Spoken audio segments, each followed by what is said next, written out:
രാധ ഞാൻ രാധ കണ്ണനെ മറക്കാത്ത രാധ. രാധ ഞാൻ രാധ കണ്ണനെ മറക്കാത്ത രാധ. വൃന്ദാവനം നീ മറന്നോ, മധുരയെ നീ മറന്നോ. വൃന്ദാവനം നീ മറന്നോ, മധുരയെ നീ മറന്നോ. രാധയെ നീ മറന്നോ, കണ്ണാ പൈക്കളെ നീ മറന്നോ. രാധയെ നീ മറന്നോ, കണ്ണാ പൈക്കളെ നീ മറന്നോ. രാധ രാധ രാധ രാധ മറന്നിട്ടും മറക്കാത്ത രാധ.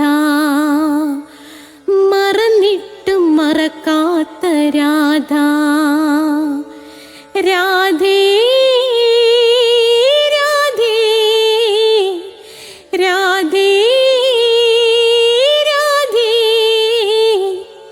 മറന്നിട്ടും മറക്കാത്ത രാധ.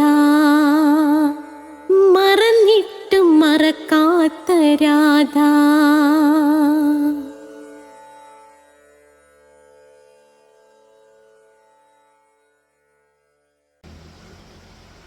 രാധേ രാധേ ഓ രാധേ രാധേ രാധേ രാധേ ഓ രാധേ രാധേ. രാധേ രാധേ എന്ന ചാനലിലേക്ക് എല്ലാ മാന്യ പ്രേക്ഷകർക്കും സ്വാഗതം. ഇത് ആദ്യമായിട്ട് സബ്സ്ക്രൈബ് ചെയ്യുന്ന ആൾക്കാരാണെങ്കിൽ ഇതിനകത്ത് കൃഷ്ണൻ്റെ രാധ, കൃഷ്ണൻ്റെ രാധയുടെ പ്രണയം 69 എപ്പിസോഡ് ചരിത്രത്തിൽ ആദ്യമായിട്ട് പിന്നിട്ടിരിക്കുകയാണ് എന്ന് മാത്രവുമല്ല, അഷ്ടപതിയുടെ ക്ലാസ് ഉണ്ട് എല്ലാ ചൊവ്വാഴ്ചയും ഉച്ചയ്ക്ക് 12 മണിക്ക് രാധയുടെ പ്രണയം, എല്ലാ വ്യാഴാഴ്ചയും ഉച്ചയ്ക്ക് 12 മണിക്ക് അഷ്ടപതി. നിശ്ചയമായിട്ടും ദേവി അനുഗ്രഹിച്ചാൽ ഉറപ്പായിട്ടും എന്തു ചെയ്യും, അതുണ്ടായിരിക്കും. അതുകൂടാതെ അഷ്ടാവക്ര ഗീത അത് കേൾക്കണം, ഓരോ ഹിന്ദുവും കേൾക്കണം. പിന്നെ ഹിന്ദുക്കൾ അറിയേണ്ട കാര്യങ്ങളുണ്ട്, ഇതൊക്കെ പ്ലേലിസ്റ്റിലുണ്ട്. അതിനകത്ത് ശിവലിംഗം, അതേ കണക്ക് ഗണപതിയുടെ രൂപം, ഇതിനെക്കുറിച്ചെല്ലാം നമ്മളൊരു ഹിന്ദു അറിയേണ്ട എല്ലാ കാര്യങ്ങളും ഞാൻ കൊടുത്തിട്ടുണ്ട്. പിന്നെ ഞാൻ എങ്ങനെ രാധാഭക്തനായി എന്നൊരു വീഡിയോ കൊടുത്തിട്ടുണ്ട്. ഒരിടത്തൊരിടത്തൊരു അച്ഛനുണ്ടായിരുന്നു, എല്ലാവരും കേൾക്കേണ്ട ഒരു വീഡിയോ ആണ്, മനസ്സിലായില്ലേ. പിന്നെ പ്രണയം വിജയിക്കാൻ എന്നും പറഞ്ഞൊരെണ്ണമുണ്ട്. പക്ഷെ അത് പ്രണയിനികൾക്ക് പ്രണയമല്ലത്, അത് യഥാർത്ഥത്തിൽ അച്ഛനും അമ്മയും അത്യാവശ്യം കാണണം, പ്രത്യേകിച്ചും മക്കൾ ദൂരെ പോയി പഠിക്കുന്നു എങ്കിൽ. ഇന്ന് നമുക്ക് മറ്റൊരു വിഷയത്തിലേക്ക് വരാം. ഓം മഹാഗണപതയേ നമഃ. ഓം രാധായേ സ്വാഹ. രാധേ രാധേ ഓ രാധേ രാധേ രാധേ രാധേ ഓ രാധേ രാധേ രാധേ രാധേ ഓ രാധേ രാധേ രാധേ രാധേ ഓ രാധേ രാധേ രാധേ രാധേ ഓ രാധേ രാധേ രാധേ രാധേ ഓ രാധേ രാധേ.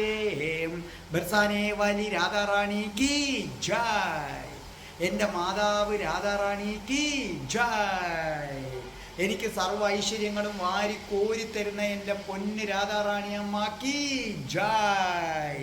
എന്നെ സർവ്വ പാപങ്ങളിൽ നിന്നും മോചിപ്പിക്കുന്ന പൊന്ന് രാധാറാണി അമ്മക്ക് ജയ്. ഇന്ന് ഞാൻ നിങ്ങളടുത്ത് ഒരു കാര്യം പറയാൻ പോവുകയാണ്. അതായത് ശരിക്കും പറഞ്ഞാൽ വിദ്യാസമ്പന്നരായ ആൾക്കാർ, അവരുടെ ഇടയിൽ മതഭ്രാന്തും രാഷ്ട്രീയ ഭ്രാന്തും പടർന്നാൽ എന്ത് ചെയ്യാൻ പറ്റും? ചങ്ങലയ്ക്ക് ഭ്രാന്ത് പിടിച്ചാൽ നമുക്ക് എന്താ ചെയ്യാൻ പറ്റുന്നത്? സത്യത്തിൽ കഷ്ടം തോന്നുന്നു.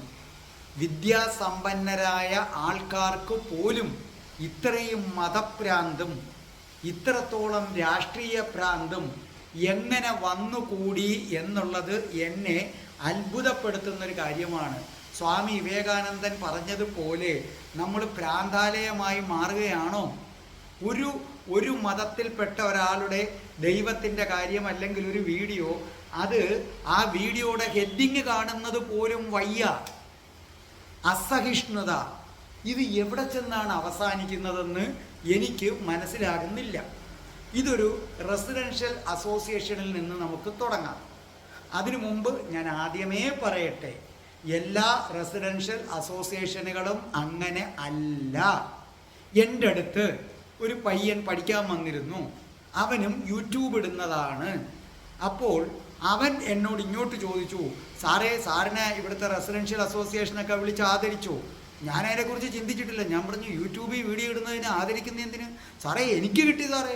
അപ്പം ഞാൻ എന്താ കാര്യം? അപ്പോൾ ആലോചിക്കുക, ആ പയ്യനും അവൻ്റെ മതത്തിൻ്റെ വീഡിയോ ആണ് ഇടുന്നത്. അവൻ്റെ മതത്തിൻ്റെ വീഡിയോ, അവൻ ഹിന്ദുവല്ല, അവനൊരു മതത്തിൻ്റെ വീഡിയോ ആണ് ഇടുന്നത്. ആ മതത്തിൻ്റെ വീഡിയോ അവൻ ഇട്ടനൊക്കെ, അയ്യോ ഇത് നിങ്ങളുടെ മതം, ഞങ്ങൾക്ക് ഈ വീഡിയോ, ഞങ്ങൾ മനസ്സിലായി, ഒരു വീഡിയോ ഇട്ടാൽ നമുക്ക് ഇഷ്ടമുണ്ടെങ്കിൽ കേട്ടാൽ മതി, ഇഷ്ടമില്ലെങ്കിൽ നമ്മളത് കേൾക്കേണ്ട കാര്യമില്ല.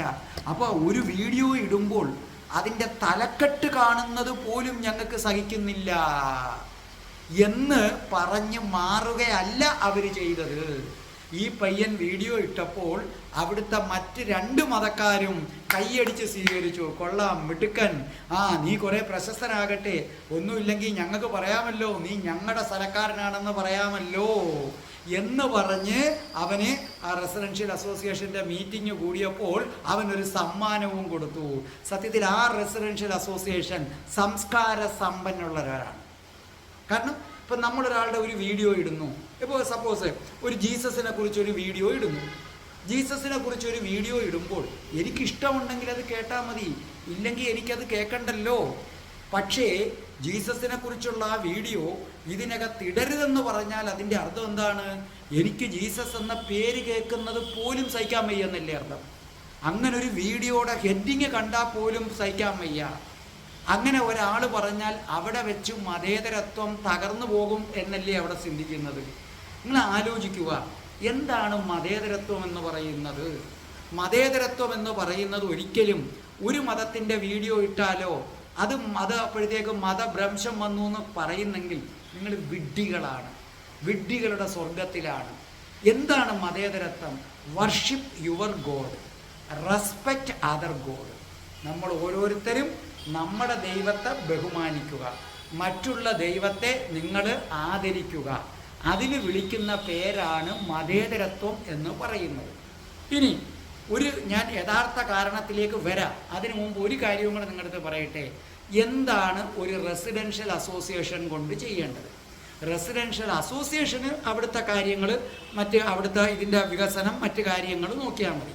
പക്ഷേ ഈ റെസിഡൻഷ്യൽ അസോസിയേഷനിലെ അംഗങ്ങൾ ചേർന്ന് ഒരു ഗ്രൂപ്പ് രൂപീകരിച്ചു കഴിഞ്ഞാൽ അവിടെ എന്താണ് ചെയ്യേണ്ടത്? അവിടെ ഓട നിറഞ്ഞൊഴുകുന്നു, ചവറ് നീക്കണം, ഇവിടെ വെള്ളം കെട്ടുന്നു, ഇത് മാത്രം മതിയോ? ഇത് മാത്രമാണെങ്കിൽ അങ്ങനെ നമ്മളൊരു ഗ്രൂപ്പ് രൂപീകരിക്കേണ്ട ആവശ്യം തന്നെ ഇല്ലല്ലോ. അങ്ങനെയാണെങ്കിൽ നമ്മളൊരു കാര്യം ചെയ്താൽ മതി, പ്രസിഡന്റിൻ്റെ നമ്പർ കൊടുത്താൽ മതി, പ്രസിഡന്റ് ഇവിടെ വെള്ളം കെട്ടുന്നു, പ്രസിഡന്റ് അവിടെ ഓട അടഞ്ഞു കിടക്കുന്നു എന്നങ്ങ് പറഞ്ഞാൽ പോരെ നമ്മൾ. പിന്നെ അവിടെ വല്ല വിശേഷങ്ങൾ നമ്മുടെ അസോസിയേഷൻ്റെ ഏരിയയിൽ ആരെങ്കിലും മരിക്കുകയൊക്കെ ചെയ്തു കഴിഞ്ഞാൽ ജംഗ്ഷനിൽ ഒരു നോട്ടീസ് ബോർഡ് വെച്ചാൽ മതി, അല്ലെങ്കിൽ മരിച്ചു കഴിഞ്ഞാൽ അപ്പോഴേ ഇവർ കൊണ്ടുവന്ന് പോസ്റ്ററൊക്കെ ഒട്ടിക്കാറുണ്ട്. അപ്പോൾ അതിനു വേണ്ടി മാത്രമല്ല. നിങ്ങളൊക്കെ ശിലായുഗത്തിലാണോ ജീവിക്കുന്നത്? ആധുനിക യുഗത്തിൽ ജീവിക്കാൻ പഠിക്കും നിങ്ങൾ. ഇന്ന് ആധുനിക യുഗമെന്ന് പറഞ്ഞു കഴിഞ്ഞാൽ എല്ലാ മതസ്ഥരും പരസ്പരം ബഹുമാനിക്കുന്നതാണ്, അസഹിഷ്ണുതയുള്ളവരല്ല. അപ്പോൾ നിങ്ങൾ ഒരു റെസിഡൻഷ്യൽ അസോസിയേഷൻ തുടങ്ങുകയാണെങ്കിൽ നിങ്ങൾ ചെയ്യേണ്ട കാര്യം ഇതാണ്. അതിനകത്ത് അവിടെ കലാവാസന ഉള്ളവരുടെ എല്ലാ കലകളും ഇടട്ടെ. നൃത്തം ചവിട്ടാൻ അറിയാവുന്നവർ നൃത്തത്തിൻ്റെ വീഡിയോ ഇടട്ടെ, മനസ്സിലായില്ലേ? പിന്നെ പാട്ട് പാടാൻ അറിയാവുന്നവർ പാട്ട് പാടുന്നതിൻ്റെ വീഡിയോ ഇടട്ടെ. അതെല്ലാം ഒരാൾ സ്ഥിരം അയാളുടെ മതത്തെക്കുറിച്ചുള്ള പാട്ടിടുകയാണെന്നിരിക്കുക. ഒരു ക്രിസ്ത്യനാണ്, അയാൾ എപ്പോഴും ജീസസിനെ പ്രകീർത്തിച്ചുകൊണ്ട് ഒരു പാട്ട് എഴുതുന്നു, പാട്ട് അതിനകത്ത് ഇടുന്നു. അപ്പോൾ ഉടനെ മറ്റു മതക്കാർ പറയൂ, അയ്യോ ഈ പാട്ട് ഞങ്ങൾക്ക് പറ്റത്തില്ല, ജീസസിനെ കുറിച്ചുള്ള പാട്ടാണ്, ഞങ്ങൾക്കിത് കേട്ടുപോയാൽ ഞങ്ങളുടെ മതം ഇടിഞ്ഞു വീഴുമെന്ന് പറഞ്ഞു കഴിഞ്ഞാൽ വിവരം കെട്ടവൻ എന്നല്ലേ അതിനകത്ത് പറയേണ്ടത്? സത്യത്തിൽ അതല്ലേ? ഒന്നാമത്തെ കാര്യം, ഒരു പാടാൻ അറിയാവുന്ന ഒരാൾ ഒരു വീഡിയോ ആയിട്ടിടുമ്പോൾ അത് ജീസസിൻ്റെ പാട്ടാണ്, നിങ്ങൾക്ക് ഇഷ്ടമുണ്ടെങ്കിൽ കേൾക്കണം, ഇഷ്ടമില്ലെങ്കിൽ കേൾക്കണ്ട, അതവിടെ കിടന്നോട്ടെ, കേൾക്കാൻ ഇഷ്ടമുള്ളവർ കേൾക്കും. അതിനെ ബഹുമാനിക്കുന്നതാണ് മതേതരത്വം. അതോ ആ വീഡിയോ കാണുമ്പോൾ എനിക്ക് ഈ വീഡിയോയുടെ ഹെഡിങ്, കാരണം ഇത് കേൾക്കുന്നത് ഇഷ്ടമുള്ളവർ കേട്ടാൽ മതി, ജീസസ് എന്ന ഹെഡിങ് കണ്ടാൽ എനിക്ക് സഹിക്കത്തില്ല എന്നൊരാൾ പറഞ്ഞു കഴിഞ്ഞാൽ അവനെ വിദ്യാസമ്പന്നനെന്നോ സംസ്കാരമുള്ള ഒരാളാണെന്നോ നമുക്ക് പറയാൻ പറ്റുമോ? ഇല്ല. അപ്പം നമ്മൾ ചെയ്യേണ്ടത് എന്താണ്? ഒരു റെസിഡൻഷ്യൽ അസോസിയേഷൻ തുടങ്ങിയാൽ നിങ്ങളുടെ എല്ലാ കലാവാസനകളും അതിനകത്തിരട്ടെ. അതോടൊപ്പം തന്നെ എല്ലാ മതത്തിൻ്റെയും വീഡിയോയെ റെസിഡൻഷ്യൽ അസോസിയേഷൻ പ്രോത്സാഹിപ്പിക്കേണ്ടത് അത്യാവശ്യമാണ്. എന്തുകൊണ്ട്? ഇന്ന് പരസ്പരം ജാതികൾ തമ്മിൽ കണ്ടുകൂടാതെ ഈ മതഭ്രാന്ത് വരുന്നത് എൻ്റെ മതത്തിൽ നിന്ന് വ്യത്യസ്തമായ ചില കാര്യങ്ങൾ മറ്റു മതത്തിലുണ്ടെന്ന് വിശ്വസിക്കുന്നുണ്ടാണ്. ഒരു ഹിന്ദു അവൻ്റെ ദൈവത്തിൻ്റെ വീഡിയോയും ആശയങ്ങളും ഇടട്ടെ, മറ്റുള്ളവർ കേൾക്കുന്നെങ്കിൽ കേൾക്കട്ടെ. ഒരു ക്രിസ്ത്യൻ അയാളുടെ ദൈവത്തിൻ്റെ ആശയങ്ങൾ ഇടട്ടെ. ഒരു മുസൽമാൻ അവരുടെ ദൈവത്തിൻ്റെ ആഗ്രഹങ്ങൾ ഇടട്ടെ. ഇത് മൂന്നും കേൾക്കുന്ന ഒരാൾക്ക് രണ്ട് മതത്തെക്കുറിച്ചും ഒരു ധാരണ വരും. എന്ന് മാത്രവുമല്ല, ഈ മൂന്ന് മതത്തിലും പറഞ്ഞിരിക്കുന്നത് ഒന്നാണല്ലോ എന്ന ചിന്ത വരും. ശരിക്കും പറഞ്ഞാൽ അതാണ് സത്യം. ഞാൻ നേരത്തെ പറഞ്ഞു, നമ്മൾ വെള്ളമെന്ന് വിളിക്കും, അണ്ണാച്ചി തണ്ണി എന്ന് വിളിക്കും, ഹിന്ദിക്കാരൻ പാനി എന്ന് വിളിക്കും, ഇംഗ്ലീഷുകാരൻ വാട്ടർ എന്ന് വിളിക്കും. അപ്പോൾ ഒരാൾ പറയുകയാണ് വെള്ളമെന്ന് പറയരുത്, മതേതരത്വം തകർന്നു പോകും. വേറൊരാൾ പറയാണ് തണ്ണി എന്ന് പറയരുത്, അത് കേൾക്കുന്നത് പോലും എനിക്ക് സഹിക്കില്ല എന്നൊക്കെ പറഞ്ഞാൽ നമ്മൾ എന്താ ചെയ്യേണ്ടത്? അങ്ങനെ ചെയ്യേണ്ടത്. പിന്നെ അതുകൂടാതെ നിങ്ങളുടെ റെസിഡൻഷ്യൽ അസോസിയേഷൻ ഉള്ളിടത്ത് സാധുക്കളായ കുട്ടികളുണ്ടെങ്കിൽ സ്കൂൾ തുറക്കുമ്പോൾ അവർക്ക് പുസ്തകം വാങ്ങിക്കൊടുക്കുക, അവർക്ക് നമ്മൾ എന്തെങ്കിലും ഡ്രസ്സ് എടുത്തു കൊടുക്കുക. അങ്ങനെ നമ്മുടെ റെസിഡൻഷ്യൽ അസോസിയേഷനിൽപ്പെട്ട ആൾക്കാരെ സഹായിക്കുക. ഇങ്ങനെ ചെയ്യുന്ന അസോസിയേഷനുണ്ട്. എൻ്റെ അടുത്ത് ഞാൻ ഇങ്ങനൊന്നും കേട്ടിട്ടില്ല, ഇതുവരെ കേട്ടില്ല. അവർ ചെയ്യുന്നുണ്ടോ എന്ന് എനിക്കറിയില്ല. ചെയ്യുന്നുണ്ടെങ്കിൽ അഭിനന്ദനങ്ങൾ. പക്ഷേ ഞാനറിയില്ല. അല്ലാതെ നമ്മൾ പൈസ പിരിച്ചിട്ട് ഇവിടെ ഞാൻ കേട്ടിട്ടുള്ളതൊരു ഓണാഘോഷം നടത്തും, പിന്നെ നമ്മൾ വല്ല ക്രിസ്മസ് ആഘോഷം നടത്തും, അതിന് വേറെ പിരിവുമുണ്ട്. അപ്പം നമ്മുടെ കയ്യിൽ നിന്ന് പിരിക്കുന്ന ഈ മാസവരി എന്തിനാണുള്ളത്? ആ മാസവരി ഇതുപോലെ നമ്മുടെ റെസിഡൻഷ്യൽ അസോസിയേഷനിൽപ്പെട്ട കുട്ടികൾ സാധുക്കളുണ്ടെങ്കിൽ അവരെ സഹായിക്കണം, അവർക്ക് വേണ്ടുന്ന കാര്യങ്ങൾ ചെയ്യണം. അതിനു വേണ്ടി ആയിരിക്കണം അസോസിയേഷൻ രൂപീകരിക്കേണ്ടത്. അസോസിയേഷനല്ല, ഒരു വാട്സപ്പ് ഗ്രൂപ്പ് നിങ്ങൾ രൂപീകരിക്കുന്നതെങ്കിൽ എല്ലാ മതത്തിനെക്കുറിച്ചും ഇടാൻ പറയണം. മനസ്സിലായില്ലേ? ഇടട്ടെ, എല്ലാവരും കേൾക്കട്ടെ, ഇത് സകലതും ഒന്നാണെന്നറിയട്ടെ. കലാവാസനകൾ, ഇക്കണക്കിന് കലാവാസനകൾ ഇട്ടോ നൃത്തമിട്ടോ എന്ന് പറയുമ്പോൾ അത് ഒരു പെൺകുട്ടി 5 വട്ടം നൃത്തത്തിൻ്റെ ഇടുമ്പോഴും അത് ഏതെങ്കിലും ഒരു മതത്തിൻ്റെ പാട്ടുപാടിയാണ് ഡാൻസ് ചെയ്യുന്നതെങ്കിൽ അപ്പോൾ ഉടനെ കാലളവുമല്ലോ. അത് പറ്റില്ല. അത് നൃത്തം ഇടുന്നെന്നും പറഞ്ഞ് എപ്പോഴും ആ ദൈവത്തിൻ്റെയാണ് ഇടുന്നതെന്ന് പറയുന്നു. ഇവിടെ ഞാൻ ഇത്രയും പറഞ്ഞതിൻ്റെ കാരണം വേറെ ഒന്നുമല്ല. എനിക്കിവിടെ ഒരു റെസിഡൻഷ്യൽ അസോസിയേഷനുണ്ട്, JNRA. ഞാൻ എല്ലാവരുടെ കണക്കും പേര് പറയാതൊന്നും മാറ്റിയെടുക്കേണ്ട കാര്യമില്ല. JNRA residential association. ഞാൻ എൻ്റെ ചാനലിൻ്റെ ഒരു വീഡിയോയും ആ കുന്തത്തിനകത്ത് ഇടാറില്ല. അതിൻ്റെ ആവശ്യവുമില്ല, കാരണം എനിക്കറിയാം ഞാനിത് ഇടാറേ ഇല്ല. പക്ഷേ ഇവിടെയുള്ള ചില അംഗങ്ങൾ തന്നെ എന്നോട് നമ്മൾ വഴിയിലൊക്കെ പോകുമ്പോൾ കാണാൻ പറയും, സാറേ യൂട്യൂബിലൊക്കെ ഞങ്ങൾ കാണുന്നുണ്ട്, ഇത് നമ്മുടെ അസോസിയേഷനിലിട്, 10 പേരെ അറിയണ്ടേ ഇത്. അപ്പോൾ വേറൊരാൾ പറഞ്ഞു, എൻ്റെ അമ്മ വയസ്സ് വന്നിരിക്കുക, സാറ് എനിക്ക് എപ്പോഴും യൂട്യൂബിൽ എടുത്തു കൊടുക്കാൻ പറ്റത്തില്ല, സാറ് ഈ JNRAയിൽ ഇടുകയാണെങ്കിൽ അവർക്ക് ആ ലിങ്കിൽ ഇങ്ങനെ ഒരു കുത്ത് കൊടുത്തു കഴിഞ്ഞാൽ ഇതൊക്കെ കാണാമല്ലോ, വയസ്സുകാരുമല്ലേ സാറേ, അതൊക്കെ കേട്ടോട്ട് സാറേ എന്നോടത്ത് ഇങ്ങോട്ട് പറഞ്ഞപ്പോൾ ഞാൻ എൻ്റെ ചാനൽ തുടങ്ങി 5 മാസം കഴിഞ്ഞതിന് ശേഷം, ആദ്യം ഞാനിടത്തില്ല ഇതിനകത്തൊന്നും, കാരണം എൻ്റെ ആവശ്യവുമില്ല, ഇവരാരും കേൾക്കേണ്ട കാര്യമില്ല. 5 മാസം കഴിഞ്ഞപ്പോൾ ഞാനൊരു വീഡിയോ ഇട്ട് കഴിഞ്ഞപ്പം തൊട്ട് ദാണ്ട പ്രശ്നം തുടങ്ങിക്കഴിഞ്ഞു. അസോസിയേഷൻ എല്ലാ മതത്തിലും പെട്ടതാണ്. അതുകൊണ്ട് ഒരു മതത്തിൻ്റെ ദൈവത്തിൻ്റെ കാണുന്നത് മറ്റുള്ളവർക്ക് താങ്ങാൻ വയ്യാണ്. സത്യത്തിൽ അവർ മറ്റു മതസ്ഥരെ അപമാനിക്കുകയല്ലേ ഈ അസോസിയേഷൻ്റെ പ്രസിഡൻറ്റും മറ്റും ഇതിലൂടെ ചെയ്തതെന്നാണ് എൻ്റെ ചോദ്യം. ഒരു ഗണപതിയെന്നോ രാധയെന്നോ കണ്ടു കഴിഞ്ഞാൽ മറ്റു മതക്കാർക്ക് സഹിക്കാൻ പറ്റില്ല എന്ന് പറഞ്ഞു കഴിഞ്ഞാൽ, പേരെഴുതുന്നത് പോലും സഹിക്കാൻ പറ്റില്ല എന്ന് പറഞ്ഞാൽ അവർ സംസ്കാരമില്ലാത്തവരാന്ന് പറഞ്ഞു വെക്കുന്നതിന് തുല്യമല്ലേ? മറിച്ച് അങ്ങനെയല്ല. ഇവിടെ ഉള്ളവരെ എല്ലാവരും എല്ലാ മതത്തിൽപ്പെട്ടവരും സംസ്കാരമുള്ളവരാണ്, വളരെ വിവരമുള്ളവരാണ്. ഇതൊന്നും ശ്രദ്ധിക്കുന്നവർ പോലുമല്ല. പിന്നെ എവിടെയോ ഒന്നോ രണ്ടോ പുഴുക്കുത്തുകൾ കാണും. അതുകൂടാതെ ഇവിടെ ഒരു നിരീശ്വരവാദിയുണ്ട്. നിരീശ്വരവാദി എന്ന് പറഞ്ഞാൽ വേദങ്ങളും ഉപനിഷത്തുകളും ഖുറാനും ബൈബിളും ഒക്കെ വായിച്ചിട്ട് അതിലെ തത്വങ്ങൾക്ക് ഇത് നടപ്പിലാകാൻ പറ്റത്തില്ല എന്ന് ചിന്തിച്ചു വന്നതൊന്നുമല്ല. ജീവിതത്തിൽ ചില തിരിച്ചടി ഉണ്ടായപ്പോൾ അന്ന് തൊട്ട് നിരീശ്വരവാദി. പിന്നെ നിരീശ്വരവാദികളുടെ ക്ലാസ്സിൽ പോവുക, അവിടുന്ന് കിട്ടുന്നത് കക്കി വെക്കുക ചെയ്യുന്ന ഒരാളുണ്ട്. മനസ്സിലല്ലേ? അയാളുടനെ ഇത് പറ്റില്ല എന്ന് പറഞ്ഞു. ആയിക്കോട്ടെ, പറ്റത്തില്ലെങ്കിൽ വേണ്ട, അത്രയും ഞാൻ അംഗീകരിക്കുന്നു. അത് പറ്റത്തില്ലെങ്കിൽ വേണ്ട. നിരീശ്വരവാദിക്ക് അത് പറ്റത്തില്ല എന്നുണ്ടെങ്കിൽ നമ്മളടുത്ത് വിളിച്ചു പറയാം, ഇത് നിരീശ്വരവാദികൾക്കുള്ള ഗ്രൂപ്പാണ്. നിങ്ങൾ ആലോചിക്കുക, ഒരു റെസിഡൻഷ്യൽ അസോസിയേഷനിൽ നിരീശ്വരവാദികൾ മാത്രമേ ഉള്ളൂ. എൻ്റെ ചോദ്യം അതാണ്. JNRയിൽ നിരീശ്വരവാദികൾ മാത്രമേ ഉള്ളൂ, ഈശ്വര വിശ്വാസികൾ ഇല്ലേ? ഈശ്വര വിശ്വാസികളിൽ തന്നെ, മനസ്സിലായില്ലേ, മറ്റു മതത്തെ ഇൻസൾട്ട് ചെയ്യാതെ അവനവൻ്റെ കാര്യങ്ങൾ പറയുന്നത് ഭയങ്കര കൊടും പാപമാണോ? ഇനി അവിടെയും തീർന്നില്ല. നമ്മൾ ദൈവത്തെക്കുറിച്ച് എന്ത് വീഡിയോ ഇടുമ്പോഴും ഇപ്പോൾ ഒരാൾക്ക് ഈശ്വരൻ ഇല്ല എന്ന് വിശ്വസിക്കുന്നത് പോലെ തന്നെ മറ്റൊരാൾക്ക് ഈശ്വരൻ ഉണ്ടെന്നും വിശ്വസിക്കാം. അവിടെ പരസ്പരം ബഹുമാനം പുലർത്തുകയാണ് വേണ്ടത്, അല്ലാതെ എൻ്റെത് ശരി നിൻ്റെത് തെറ്റെന്ന് അടിച്ചേൽപ്പിക്കുകയല്ല. ഒരു നിരീശ്വരവാദി അവൻ്റെ ഒരു വീഡിയോ ഇടുമ്പോൾ അവനെ ആക്ഷേപിക്കുകയല്ല ചെയ്യേണ്ടത്. അത് കേൾക്കുന്നു, അത് അയാളുടെ ഇഷ്ടം. ഇവിടെ ഈശ്വര വിശ്വാസി ദൈവത്തെക്കുറിച്ചുള്ള വീഡിയോ ഇടുമ്പോൾ ആ ദൈവത്തെ അടച്ചാക്ഷേപിച്ചുകൊണ്ടുള്ള മറുപടിയാണ് കിടക്കുന്നത്. ഞാൻ പിള്ളയാർപ്പെട്ടി ഗണപതിയെക്കുറിച്ചൊരു വീഡിയോ ഇട്ടപ്പോൾ ഈ നിരീശ്വരവാദി അതിൻ്റെ അടിയിൽ എഴുതിയിരിക്കുന്ന കമൻറ്റ് അത് ഞാൻ പറയുന്നില്ല. കാരണം അത് അത്ര കണ്ട് മറ്റുള്ളവർക്ക് വിഷമം ഉണ്ടാക്കുന്ന ഒരു കമൻ്റാണ് ഇട്ടത്. നിങ്ങൾ ആലോചിക്കുക, ഈ ദൈവം ഈ ഭൂമി അതിമനോഹരമായാണ് സൃഷ്ടിച്ചത്. ദൈവത്തിൻ്റെ മനുഷ്യൻ വന്ന് വൃത്തികേടാക്കിയിട്ട് ഇത് ദൈവത്തിന് ശക്തി ഉണ്ടെങ്കിൽ ഇങ്ങോട്ട് വന്ന് റെഡിയാക്കെന്ന് പറയുന്നത് ശരിയല്ലത്. അത് ശരിയല്ല.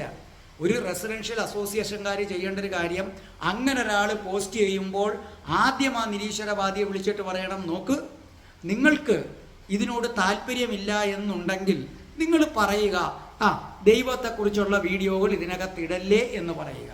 അതിനപ്പുറം മാറി ഒരു ദൈവത്തെ അപമാനിക്കരുത് എന്ന് പറഞ്ഞതിന് ശേഷം വീഡിയോ ഇടുന്ന ആളിനോട് പറയുക, സാറേ ഇവിടെ നിരീശ്വരവാദികളുണ്ട്, വേറെയും മതക്കാരുണ്ട്, അതുകൊണ്ടൊരു കാര്യം ചെയ്യും, ഇവന്മാരൊക്കെ മതഭ്രാന്തന്മാർ അല്ലെങ്കിൽ നിരീശ്വരവാദികൾ, അതിനെക്കുറിച്ചുള്ള വീഡിയോ ഇടണ്ട എന്ന് പറഞ്ഞാൽ എനിക്ക് മനസ്സിലാക്കാം, തീർച്ചയായിട്ടും മനസ്സിലാക്കാം. ഇത് അതല്ല. ഹിന്ദു ദൈവത്തെക്കുറിച്ച് ഏത് വീഡിയോ ഇട്ടാലും അപ്പോഴേ ആക്ഷേപിക്കുക. ഞാൻ പലതും പറയാത്തതാണത്, മനസ്സിലായില്ലേ? എന്ന് എന്നെ ഈ ജവഹർ നഗറിലുള്ള പല ആൾക്കാരും എന്നോട് പറഞ്ഞിട്ടുണ്ട്, സാറേ ഇത് നിയന്ത്രിക്കാൻ ആളില്ലേ, ഇതെന്താ ഇവിടെ കാട്ടിക്കൂട്ടുന്നത്, ഇവർക്കൊക്കെ പിരിവിന് മാത്രം വന്നാൽ മതിയോ, കണ്ടില്ലേ നമ്മുടെ ദൈവത്തെ ആക്ഷേപിക്കുന്നത്. ഞാൻ പറഞ്ഞ കള, അത് അവനവൻ്റെ മാനസിക പ്രശ്നം. സത്യത്തിൽ ആലോചിച്ച് നോക്കേ, സംസ്കാര ശൂന്യതയുടെ ഇല്ലേ? പിള്ളയാർപ്പെട്ടി ഗണപതിയെക്കുറിച്ചൊരു വീഡിയോ ഇടുമ്പോൾ ആ ഗണപതിയെ ആക്ഷേപിച്ചുകൊണ്ട് എഴുതുന്നവനാണോ തെറ്റുകാരൻ, അതോ പിള്ളയാർപ്പെട്ടി വീഡിയോയുടെ ഇടുന്ന ആളാണോ തെറ്റ്? പക്ഷേ റെസിഡൻഷ്യൽ അസോസിയേഷൻ്റെ പ്രസിഡന്റിനും മറ്റാൾക്കാർക്കും വീഡിയോ ഇടുന്നതാണ് കുഴപ്പം, ഗണപതിയെ ആക്ഷേപിച്ചതിനകത്ത് ഒരു കുഴപ്പവുമില്ല. എനിക്ക് പിന്നെ ഞെട്ടിച്ചുപോയ ഒരു കാര്യമാണ്, കൃഷ്ണവിരഹത്താൽ തളർന്ന രാധ എന്ന് പറഞ്ഞ് നമ്മുടെ അഷ്ടപതിയുടെ ഒരു ഹെഡിങ് എഴുതിയപ്പോൾ നിരീശ്വരവാദി എന്നാൽ രാധയ്ക്ക് ബൂസ്റ്റ് വാങ്ങിച്ചു കൊടുക്കാൻ. ഇത് കണ്ടിട്ട് റെസിഡൻഷ്യൽ അസോസിയേഷൻ്റെ പ്രസിഡന്റിന് ഒന്നും തോന്നിയില്ലേ? മറ്റു മതക്കാരുണ്ട് ഇതിനകത്ത് റെസിഡൻഷ്യൽ അസോസിയേഷൻ്റെ തലപ്പത്തും, അവർക്കൊന്നും തോന്നിയില്ലേ? അവരെന്താ ചെയ്യുന്നതെന്നറിയാമോ? നിരീശ്വരവാദിയെ ഒരു ഇതാക്കി ആയുധമാക്കി അങ്ങോട്ട് എടുത്തിട്ട് ഇവർ വളരെ ടാക്റ്റിക്കലായിട്ടാണ് ഇതൊക്കെ ചെയ്യുന്നത്. ഇതിനകത്തുള്ള ഹിന്ദു ആളിനെ പിടിച്ചിട്ട് അങ്ങ് ഏൽപ്പിക്കും ഇതിങ്ങനെ പറയാൻ, നിങ്ങൾ ഇങ്ങനെ അങ്ങ് പറഞ്ഞേരെ. അവർ പറയത്തില്ല, അവരുടെ ആശയങ്ങളാണിത്, മനസ്സിലായോ?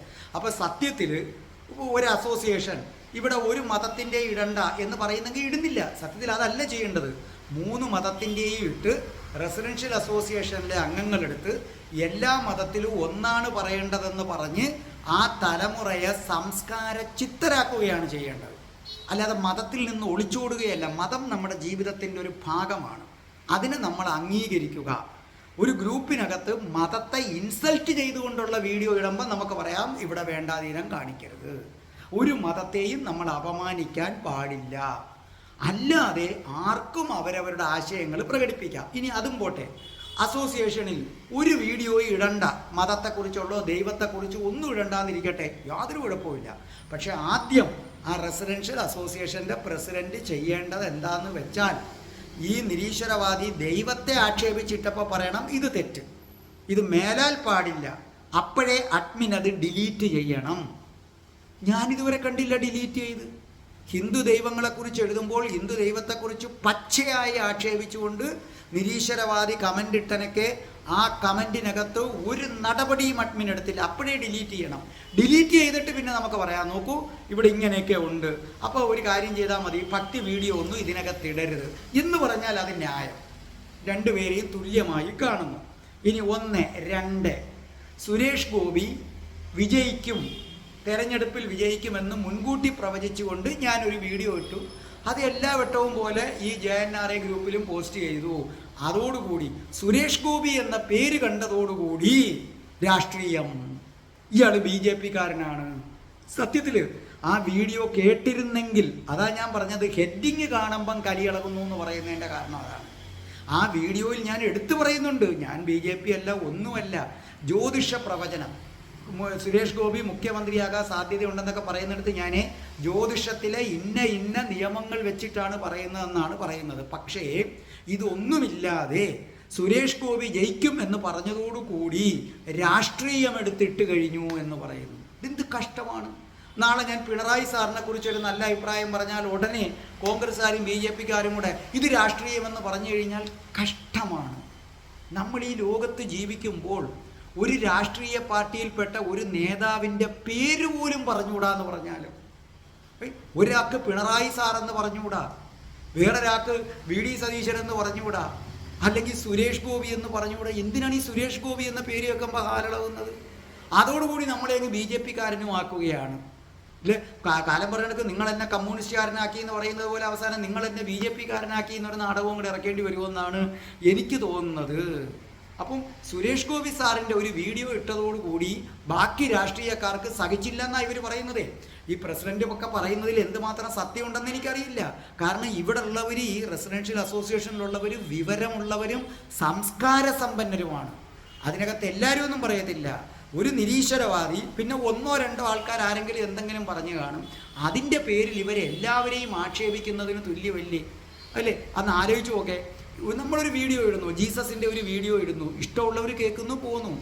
ആ വീഡിയോ ഇടരുതെന്ന് പറയുന്നത് ആരാ? ജീസസിനെ കുറിച്ചുള്ള ആ പേര് പോലും കേൾക്കാൻ പറ്റില്ല എന്ന് പറയുന്നതാണ്. കഷ്ടം. മതഭ്രാന്ത് കൂടി വരികയാണ്.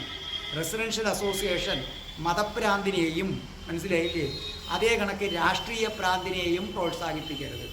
ഇനി റെസിഡൻഷ്യൽ അസോസിയേഷനും മറ്റുള്ളവരും ഒരു മനുഷ്യൻ അവൻ വിശ്വസിക്കുന്ന ദൈവത്തിൻ്റെ വീഡിയോ പോസ്റ്റ് ചെയ്തു പോയാൽ അതോടുകൂടി മതേതരത്വം തകർന്നു പോകുമെന്നും മറ്റു മതക്കാർക്ക് ഈ പേര് കാണുമ്പോൾ തന്നെ ഹൃദയവേദന അനുഭവിക്കുമെന്നൊക്കെ പറഞ്ഞാൽ കഷ്ടം. നിങ്ങൾ ശിലായുഗത്തിലാണ്. നിങ്ങളെ ഓർത്ത് ഞാൻ പരിതപിക്കുന്നു. നിങ്ങളെ രക്ഷപ്പെടുത്താൻ ഈ ലോകത്താർക്കും കഴിയില്ല. ഇത്രയും അധപ്പതിച്ചു പോകരുത്. പക്ഷേ ഇവിടുത്തെ ജനങ്ങളൊന്നും അത്രയും അധപ്പതിച്ചവരല്ല. ഇതിൻ്റെ ഭാരവാഹികളുടെ കാര്യം ഞാൻ പറയുന്നത്. പിന്നെ 1 2 പേര്, അത് ഒരു മുൻ ഭാരവാഹിയാണെന്നും കൂടെ ഞാൻ അറിഞ്ഞു. ഒരു മറ്റു മതത്തിൽപ്പെട്ട ഒരു മുൻ ഭാരവാഹിയാണ് വന്ന് പറഞ്ഞതെന്ന് ഞാൻ അറിഞ്ഞു. അപ്പോൾ നിങ്ങളൊന്ന് ആലോചിച്ച് നോക്കെ. ഒരു പേര് പിള്ളയാർപ്പെട്ടി ഗണപതി, ഇത് കാണുമ്പോൾ എനിക്ക് സഹിക്കുന്നില്ല. ഇവിടുത്തെ മതേതരത്വം തകർന്നു പോയി, മറ്റു മതവിശ്വാസികൾക്ക് ഹർട്ടായി എന്നൊക്കെ പറഞ്ഞാൽ കഷ്ടം. എല്ലാ റെസിഡൻഷ്യൽ അസോസിയേഷനും മാതൃകയായി വാട്സപ്പ് ഗ്രൂപ്പ് രൂപീകരിക്കുന്നതെങ്കിൽ ഓരോ മതത്തിൽപ്പെട്ടവരെയും പറഞ്ഞിട്ട് അവരെ ചെന്ന് കണ്ടിട്ട് അവരുടെ ആശയങ്ങൾ പ്രചരിപ്പിക്കണം. നിങ്ങൾ കണ്ടിട്ടില്ലേ മാതൃഭൂമിയും മനോരമ പത്രവും? അങ്ങനെയാണെങ്കിൽ അത് ചെയ്യുന്ന തെറ്റല്ലേ? മാതൃഭൂമിക്കാരെന്താ ചെയ്യുന്നത്? നമ്മുടെ നവരാത്രി വരുമ്പോൾ അവരെന്ത് ചെയ്യുന്നുണ്ട്? ഹിന്ദുക്കളുടെ ആശയങ്ങളെക്കുറിച്ച് എഴുതുന്നില്ലേ? അപ്പോൾ ആരെങ്കിലും പറയുമോ മാതൃഭൂമി പത്രം എന്ന് പറയുന്നത് എല്ലാ ആൾക്കാരും വായിക്കുന്നതാണ്, അപ്പോൾ അവിടെ ഹിന്ദുവിൻ്റെ നവരാത്രിയെക്കുറിച്ച് എഴുതരുതെന്ന് ആരെങ്കിലും പറയുമോ? പറഞ്ഞാൽ എന്തിനും വിഡ്ഢിയാണ്. അതേ കണക്ക് പിന്നെ നോമ്പ് വരുമ്പോൾ മാതൃഭൂമിയും മനോരമയും അള്ളാഹുവിനെ കുറിച്ച് ഒരു ഇമാം എഴുതും. അപ്പോൾ ഉടനെ ബാക്കിയുള്ളവർ പറയുമോ ഈ മാതൃഭൂമി പത്രത്തിൽ മുസ്ലിങ്ങൾ മാത്രമല്ല ബാക്കിയുള്ളവരുണ്ട്, ഇടരുതെന്ന് പറഞ്ഞാൽ വിവരം കെട്ടവനെന്നല്ലേ പറയേണ്ടത്? ക്രിസ്മസ് വരുമ്പോൾ ക്രിസ്തുവിനെ കുറിച്ച് പള്ളിയിൽ അച്ഛന്മാർ എഴുതാറുണ്ട്, അച്ഛനെ കൊണ്ട് വികാരികളെ കൊണ്ട് എഴുതിക്കാറുണ്ട് ആ ക്രിസ്തു മതത്തെക്കുറിച്ച്. അപ്പം മറ്റു 2 മതക്കാർ പറയൂ മനോരമയും മാതൃഭൂമിയും എല്ലാവരും വായിക്കുന്നതാണ്, അതിനകത്ത് നിങ്ങൾ ഇടരുതെന്നൊക്കെ പറഞ്ഞാൽ അതുപോലെയല്ലേ റെസിഡൻഷ്യൽ അസോസിയേഷനെ കുറിച്ച് പറയുന്നത്? ഇവിടെ മറ്റു മതക്കാരുണ്ട് ഇതിനെക്കുറിച്ച് ഇടരുതെന്ന് പറഞ്ഞാൽ വിവരക്കേട്. ഇങ്ങനെ പോകരുത്. നിങ്ങൾ റെസിഡൻഷ്യൽ അസോസിയേഷൻകാർ, എൻ്റെ അഭ്യർത്ഥനയാണ്, നിങ്ങൾ ചെയ്യേണ്ടത് മറ്റു മതക്കാർ, ഇവിടുത്തെ കാര്യമല്ല ഞാൻ പറയുന്നത്, റെസിഡൻഷ്യൽ അസോസിയേഷൻകാർ ഓരോ മതത്തിൻ്റെയും ആൾക്കാരെ കണ്ടിട്ട് അവരുടെ ആശയങ്ങൾ വീഡിയോ ആക്കി അവരോട് പറഞ്ഞ് വാങ്ങിച്ചിടണം. അങ്ങനെ ഇട്ട് കഴിയുമ്പോൾ 3 മതവും ഒന്നാണ് പറയുന്നതെന്ന് മനസ്സിലാക്കി മനുഷ്യൻ സംസ്കാര ചിത്തരാകും. അങ്ങനെ ആകട്ടെ എന്ന് ഞാൻ ആശംസിക്കുന്നു. എന്തായാലും ഞാൻ ആ ഗ്രൂപ്പിൽ നിന്ന് ലെഫ്റ്റായി, ഇനി നമ്മൾ അതിനേക്കില്ല, കാരണം അത്രയ്ക്കുള്ളൊരിതിലേക്ക് നമുക്ക് പോകണ്ട. രാധേ രാധേ എന്ന ചാനലിനെ സ്നേഹിക്കുകയും രാധയെയും ഗണപതിയെയും സ്നേഹിക്കുകയും ചെയ്യുന്നവരുണ്ട്. സുരേഷ് ഗോപി എന്ന പേര് പറഞ്ഞാൽ ഉടനെ ഹാലിളകാത്തവരുമുണ്ട്. അവർ കണ്ടാൽ മതി എൻ്റെ ചാനൽ, അല്ലാത്തവർ കാണണ്ട. മനസ്സിലായില്ലേ? ഗണപതിയുടെ പേര് കേട്ടാൽ വിറച്ചു പോകുമെങ്കിലോ രാധയുടെയും കൃഷ്ണൻ്റെയും പേര് കേട്ടാൽ മതേതരത്വം തകർന്നു പോകുമെന്നോ ഒരു വിഡ്ഢി വിചാരിക്കുന്നെങ്കിൽ അവരെൻ്റെ ചാനൽ കാണണ്ട. സുരേഷ് ഗോപി എന്ന പേര് കേട്ടാൽ ഉടനെ കാലിളകും, അയാളങ്ങ് BJP-കാരനാണെന്ന് ചിന്തിച്ച് നിങ്ങൾ രാഷ്ട്രീയം പറയരുതെന്ന് പറയുന്ന ഒരാളുണ്ടെങ്കിൽ അവർ രാധേ രാധേ ചാനൽ കാണണ്ട. അല്ലാത്തവർ കണ്ടാൽ മതി. അങ്ങനെ ഒരുപാട് ഭക്തജനങ്ങൾ എനിക്കുണ്ട്, ലക്ഷക്കണക്കിന് ഭക്തജനങ്ങളൊക്കെ എനിക്കുണ്ട്. നിങ്ങളുടെ അഭിപ്രായം അറിയാൻ ഞാൻ കാത്തിരിക്കുന്നു കമൻറ്റ് ബോക്സിൽ.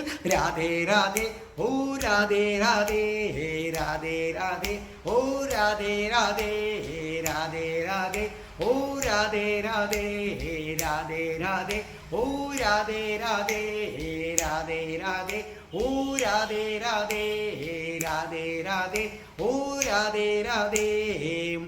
ഓം ശ്രീം ഹ്രീം ക്ലീം ഐം രാം രാസേശ്വരി രാധികായേ സ്വാഹാ.